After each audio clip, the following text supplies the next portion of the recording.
I had the camera out so I could record my AVGN theme cover, and I just decided to do my PS2 collection because I keep trying to do it game by game, and it runs over the limit, so I guess all I can really do is a few of my favorites.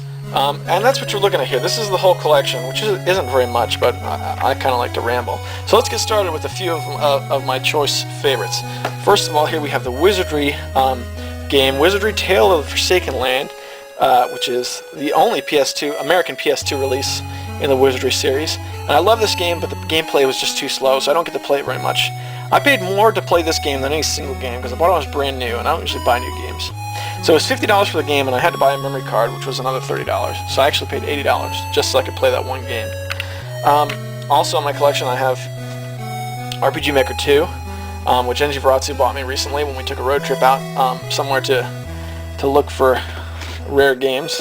He bought that for me. And I also have RPG Maker 3. Now, I don't actually make many RPGs with these, but the thing is there's a really cool website that has a lot of RPGs made with those you can download. So if you have a way to play content you've downloaded from the internet, then those work really well. This is what I'm playing through right now, is Dragon Quest VIII. Love this game. This game has a great soundtrack. Probably the best PS2 soundtrack I've come across in a while. Of course, I got Half-Life, the PS2 port, which is pretty good. That has a really good two-player simultaneous play mode in it. Other games we have the PS2 port of Quake 3, which is pretty cool. It's always good to have a couple of those multiplayer split-screen FPSs in case you have some company.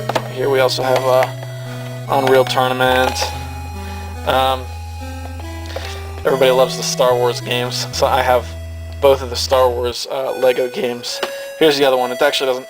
I didn't get it with the case, so as you can see, it's just the disc.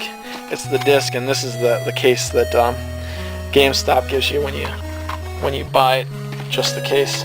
So we have that. Xenosaga I actually picked up recently. I'm not going to say recently, but for me recently. I got that a while back and haven't played it even once. So my good friend dumped a bunch of his games. He recently got into collecting NES games, and he wanted to make room for it, so he got rid of State of Emergency, which is probably going to enter the prize bin, because I don't really care much for that game. Blood Rain 2, which I haven't played. Siphon Filter Dark Mirror. I hate that, how they put the R backwards, just so they can, I guess, be cool or something, I guess.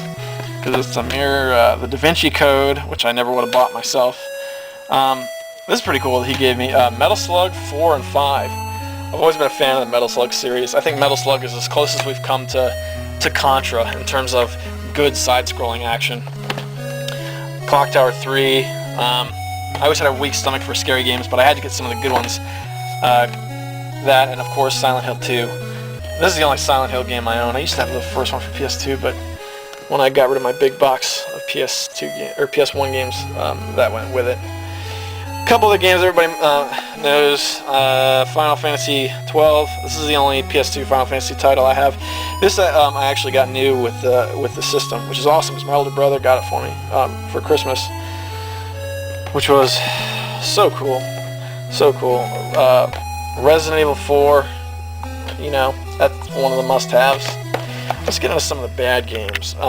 Here's a really bad game. Beat Down Fists of Vengeance. What? And what cracks me up is this is actually Capcom. If you want to see something really funny, find somebody who was willing to put together some footage of that game. That's terrible. What's even worse here, check this out.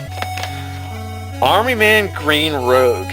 This is a really terrible kind of auto-scrolling shooter, which is so disappointing because the original Army Man and Army Man 3D, like the first couple titles in this franchise, were really good.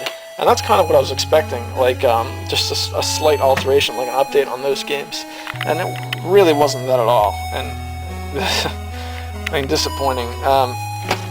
Spy Hunter was pretty good, but I mean everything was unlockable in this game, even the two-player mode. There was a two-player mode. So if you look here on the back, I don't know if I can make it focus. It says 1 to 2 players. I can't really make it focus well, but trust me, it says 1 to 2 players.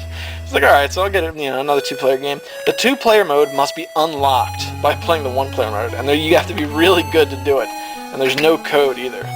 So I felt like I kind of got ripped off on that one, even though it wasn't a terrible game.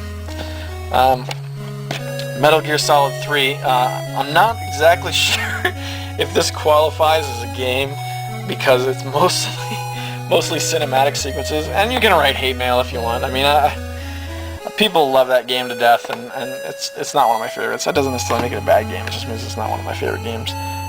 This is Madden 2004. I wanted to have a football game just in case, you know, somebody who really digs the Madden games came over. So I have one, and I don't really feel the need to update it because I don't know. I guess I'm not a hardcore football fan, so I always felt like most of those games were similar. That's really it. I mean, there's a couple of the games I haven't gone over.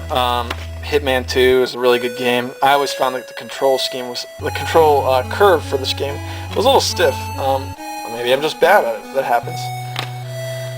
But that's basically my PS2 collection. As you see, it's pretty modest. I'm not one of those guys who just gets tons and tons of games for any real system, because usually when that happens, somewhere along the line, the games get lost, stolen, or sold. So this is probably all the PS2 games I'm going to buy. I'm probably not going to get any more than this, in case, and with the exception of maybe like if there's some title that jumps out and grabs me. The only real PS2 games that I wanted to have, I absolutely really wanted to make sure I had, was RPG Maker 2 and RPG Maker 3, because I'm a huge fan of the RPG Maker series. And all RPG Maker 1 I have also. You can check out my PS1 collection video for that. So that's my PS2 collection in a nutshell. Thanks for watching. This is Critical Failure with TigerClaw TV, signing off.